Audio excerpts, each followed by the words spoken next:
Yu-Gi-Oh! Is a broken, unbalanced, overpowered, complicated mess of a game. This game is a giant piece of shit. And that's what makes it so good. Yu-Gi-Oh! Has fallen victim to power creep of unprecedented levels. I don't think there's any card game that comes close to how much Yu-Gi-Oh! Got power crept, and I really don't think there'll ever be one that does.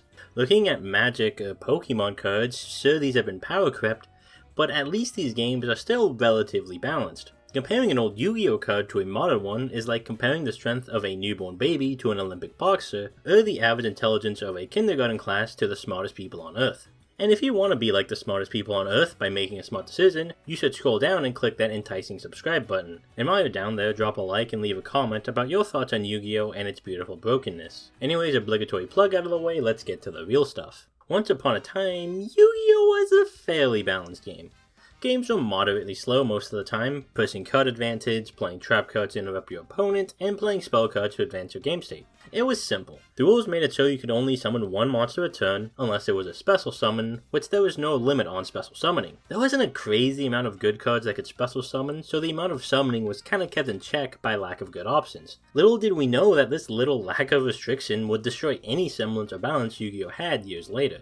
Oh, how naive we were. Granted, old school Yu-Gi-Oh! Wasn't free from its own brand of degeneracy, and in some ways it was even more degenerate than the modern game. FTKs, or first turn kills, meaning winning the game before your opponent can even attempt to play the game, were around. Magical scientists could do infinite burn damage with an effect special summon out from the extra deck, and Empty Jar would use flip effect monsters that milled your opponent out so they'd lose through deck out before they could even respond to anything. For the most part, FTK decks don't really stick around for long. FTKs are weaker by nature now by having more ways to interact with them without a board state thanks to hand traps, though they still pop up every now and again. Anyways, now let's look back at the modern game. In old Yu-Gi-Oh! There wasn't too much you had to know outside of basic rules. You threw together generic cards and good effects and do fine. But this isn't really a thing anymore. Starting in the late Duel Monsters eras, archetypes kinda started becoming more of a thing, and by the end of GX they were the main focus. Generic good stuff piles became the archetypes we all know and love, like Heroes, Cyber Angels, Black Wings, etc. And now the game is built entirely around archetypes. Every deck is just an archetype instead of just a pile. And that's good. It makes the game a bit more like a fighting game, with every archetype having a unique playstyle and game plan that kinda gives them all a bit more individuality. On top of that, the game has become obscenely fast. Combos reign supreme. There are a few control decks that are slower, but even these still need to know combos to actually close a game out. Yu-Gi-Oh! Decks have long-winded combos, all with the purpose of setting up a board that stops your opponent from really playing the game. They go through a ton of combo lines to set up a ton of negates, and if they get enough, your opponent can do very little to push through all this. Your opponent can try to stop this with hand traps that can cut them off of a potential combo line, but even then sometimes this doesn't even work out. But even if they do set up a board that would negate anything, hope is not lost. Because Konami knew how out-of-hand combos got, they also gave blowout cards that can get around these massive negate boards, like Dark Ruler No More, which completely negates the abilities of monsters, which 90% of modern negates are attached to. Dark Ruler No More into an evenly matched is one of the best 2-card combo board wipes, because there's almost nothing your opponent can really do 90% of the time. So there's blowout cards that are kinda busted, and the ability to combo is also pretty broken. There's a joke about how it's rare for Yu-Gi-Oh! To reach the fabled turn 4, and honestly there's a lot of truth to it. I'm not kidding when I say a game going beyond 3 turns is pretty much considered a grind game. That's how obscenely fast Yu-Gi-Oh! Is because of how combo-centric it became. It's full of bullshit. Even doing the right thing is sometimes the wrong thing, and it's full of long combos that often lead to a game loss. One mistake can cost you an entire game. So how can something like this be fun? Well, let's revisit that fighting game analogy. What other game has long-winded combos that require hours to perfect, where a mistake is the worst thing you can do? That's right, I'm talking about Marvel, baby! Yu-Gi-Oh! Is the Marvel 3 of card games. Its balance is terrible. The characters or archetypes are broken, and it's filled with a bunch of bullshit.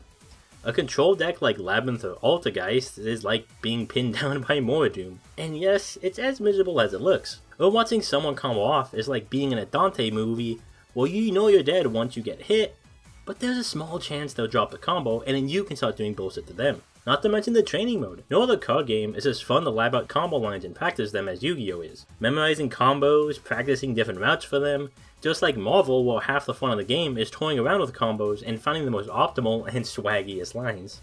Marvel 3 is so fun and hyped to watch because of how embraced the broken shit is. Yes, everything is bullshit. And when everything is bullshit, everyone's on the same field. And that's what makes it so fun. Getting put into situations where you just can't do anything sucks and makes you just want to fucking quit the game. But when you're doing it to someone else, oh baby, there's no better feeling. And when you manage to break through the bullshit, like with a fancy anti-Phoenix tech at Marvel, or slowly picking apart a formidable board, it's cathartic. There's no better feeling in fighting games, and there's no better feeling in any card game. Yes, Yu-Gi-Oh! Is a broken game, and that's part of the reason why it's so special. You look at a game like Magic, and it's a lot more basic. Sure, it's got its own complexity, and it's more in line with a fighting game like Street Fighter, where at surface level it's simple, but the higher up you go in skill, the more subtle difficulty sets in. It's more about playing your opponent, while Yu-Gi-Oh! And Marvel, on the other hand, is more about making sure your opponent doesn't play the game. Sure, there's some degree of back and forth with hand traps and such, but if that opening hand you have is bad, that's the bed you just kinda have to lie in. Rather than cry about how broken Yu-Gi-Oh! Is now, it's better to embrace it. Yu-Gi-Oh! Is a flawed game, as I said at the start of this video, but it's those flaws that make it so unique. It's not a game for everyone, let me be clear, and that's perfectly fine. A lot of modern players who complain about some archetype doing one thing, while their archetype's kinda doing the same thing. I'm looking at you, branded players. But again, everything in Yu-Gi-Oh! Is broken. They're just doing their own flavor of broken things. Yu-Gi-Oh! Is too far gone of a game to ever go back to the way things were, and that's fine. It's completely different from the game it once was. It's a terrible card game to be someone's first card game if they aren't prepared for what it is. Pretending Yu-Gi-Oh! Isn't a mess of a game is going to give prospective players the wrong idea. And let me be clear, I say the game is terrible with love. Marvel 3, when it was getting support, was one of the biggest fighting games on the planet,